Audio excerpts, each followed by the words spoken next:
Good morning, सलाम, नमस्ते, सत श्री अकाल। उम्र के साथ बढ़ती है पापा की अहमियत।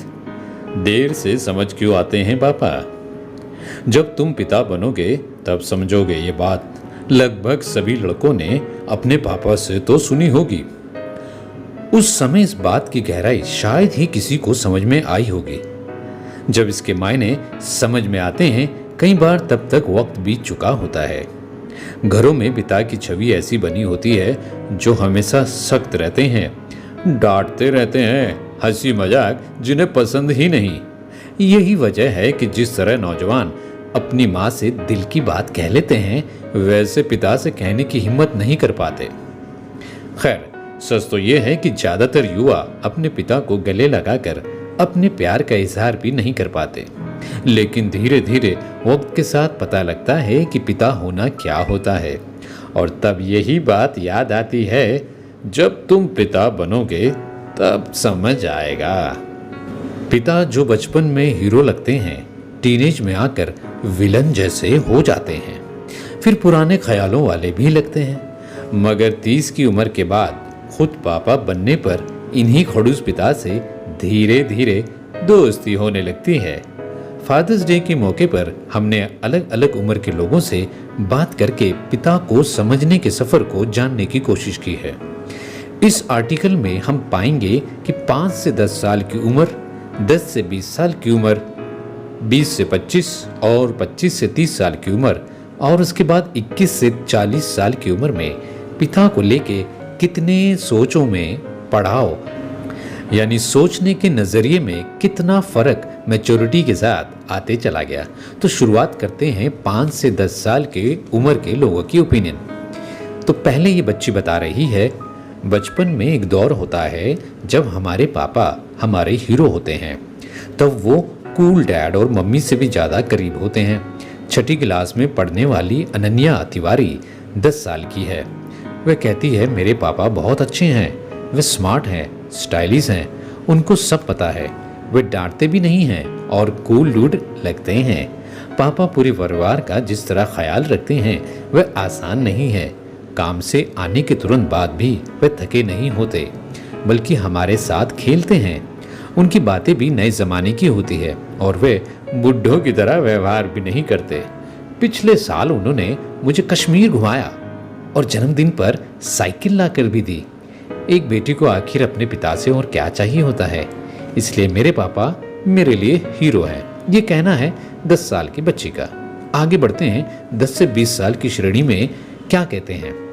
टीनेज में जब बच्चों में ढेर सारे बदलाव आते हैं तो पिता का स्वभाव भी बदला लगने लगता है। तब ऐसा लगता है कि वह तो हर चीज में रोक टोक करते हैं।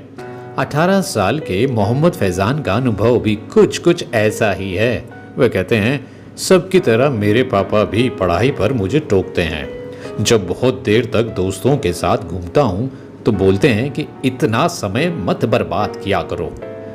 मुझे एक बार लगा था कि पापा और मेरे ख्याल मिलते नहीं हैं। तब मैं डांस में करियर बनाना चाहता था, लेकिन पापा का कहना था कि ये सब बड़े लोगों की चीज़ें हैं और इनमें कोई फ्यूचर नहीं है। इसके अलावा कुछ साल पहले जब मैंने एंड्रॉयड फ़ोन लेने की बात कही तब भी उन्होंने खूब कहा था, ये सब चीज़ें आदतें ख़राब करती हैं और इनमें अपना वक्त मत खराब करो।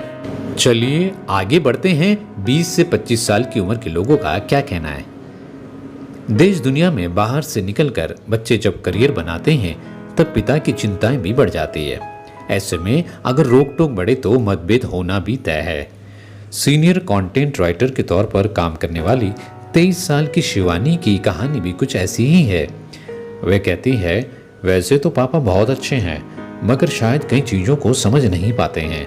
वे थोड़े पुराने ख्यालों के हैं, इसलिए हमारे ख्याल कम मिलते हैं। पापा हमारी चिंता ज़्यादा करते हैं, इसलिए कई बार ऐसी रोक टोक करते हैं जो शायद ज़रूरी ना हो। शायद उन्हें कई बार लगता होगा कि मैं बड़ा काम कर नहीं सकती हूँ, लेकिन मैं कहती हूँ कि कम से कम एक मौका तो दो। कुछ समय पहले मुझे विदेश में नौकरी का मौका मिला था, लेकिन पापा माने नहीं। मुझे थोड़े हेल्थ इशू तो रहते हैं, बचपन से हैं, इसलिए उन्हें लगता है कि मैं अकेले रहूंगी तो मुझे कुछ हो जाएगा। मगर मैं कहती हूँ एक मौका तो दो पापा। चलिए अब आगे बढ़ते हैं। उम्र के पड़ाव में 25 से 30 साल की उम्र के लोगों की क्या विचार हैं। इनका कहना है जैसे कि उम्र के साथ स्वभाव में परिपक्वता आती है तो समझ बदलती है और रिश्ते भी सुधरते हैं। प्राइवेट जॉब करने वाले 30 साल के सचिन चब्बा के रिश्ते भी अपने पिता के साथ ऐसे ही सुधरे। वे बताते हैं एक वक्त था जब मैं अपने पिता से बात तक नहीं करता था। एक ही घर में रहते हुए लगभग 2 साल तक हमारी बात नहीं हुई।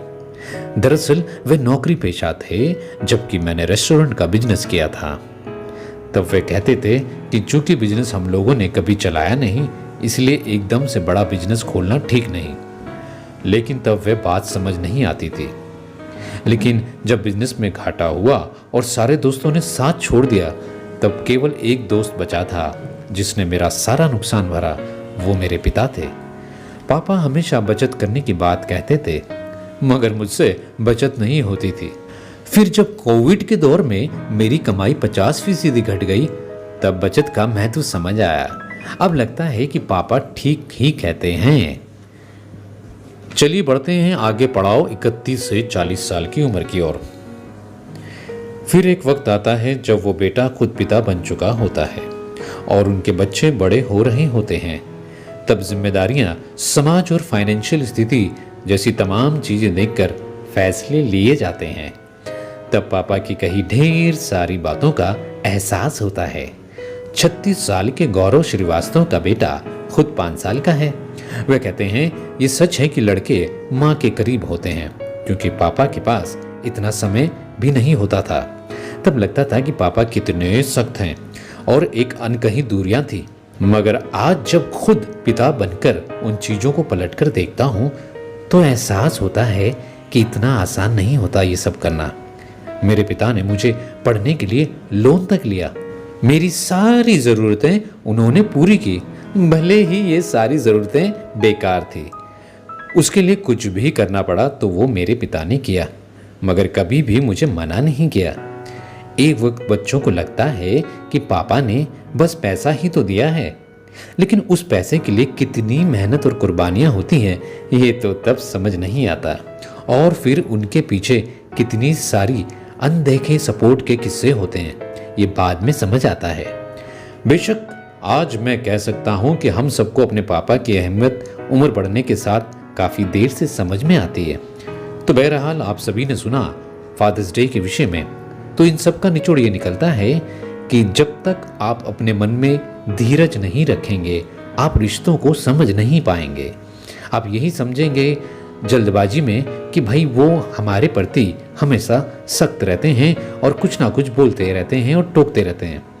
लेकिन जब जैसे जैसे मैच्योरिटी और उम्र के पड़ाव में हम आगे बढ़ते हैं और ज़िंदगी की सच्चाइयों को जब हम सामने से फेस करते हैं तब हमें महसूस होता है कि वाकई में वो बहुत आगे की सोच के हमें बताते थे। तो उम्मीद है कि आप इससे कुछ सीखेंगे और अपने फादर्स को जरूर विश करेंगे। हाँ, एक बात और मैं भी ये बात कहना चाहता हूँ, आज मेरे भी फादर नहीं हैं। शायद कुछ लोगों के फादर आज फिजिकली अवेलेबल नहीं होंगे, तो क्या हुआ, हम आत्मिक रूप से हमेशा अपने पिता से जुड़े हुए हैं। तो जो लोग अपना चाहते हैं कि पिताजी से किसी भी कारण हम अपनी दिल की बात नहीं कह पाए होंगे तो उनके लिए हम अपनी क्षमा याचना या कोई भी दिल की बात है आप चलते हुए वीडियो में नीचे अपने कमेंट्स में लिख सकते हैं और मैं उन सभी कमेंट्स को पढ़ूंगा, उसकी गहराई से अध्ययन करूंगा और उसके बाद उसके लिए अगर अलग से वीडियो बनाना भी पड़ा तो बना के उन सब का रिव्यू करते हुए जो बातें लिखी हैं उनको मैं बाकायदा पढ़ूंगा और उसका वीडियो बना के सबके सामने प्रेजेंट किया जाएगा, पार्ट 2 बनाया जाएगा। होपफुली आप ऐसा करने की कोशिश तो जरूर करेंगे। तो चलिए मिलते हैं नेक्स्ट वीडियो में नए टॉपिक के साथ। तब तक के लिए जय हिंद, जय भारत।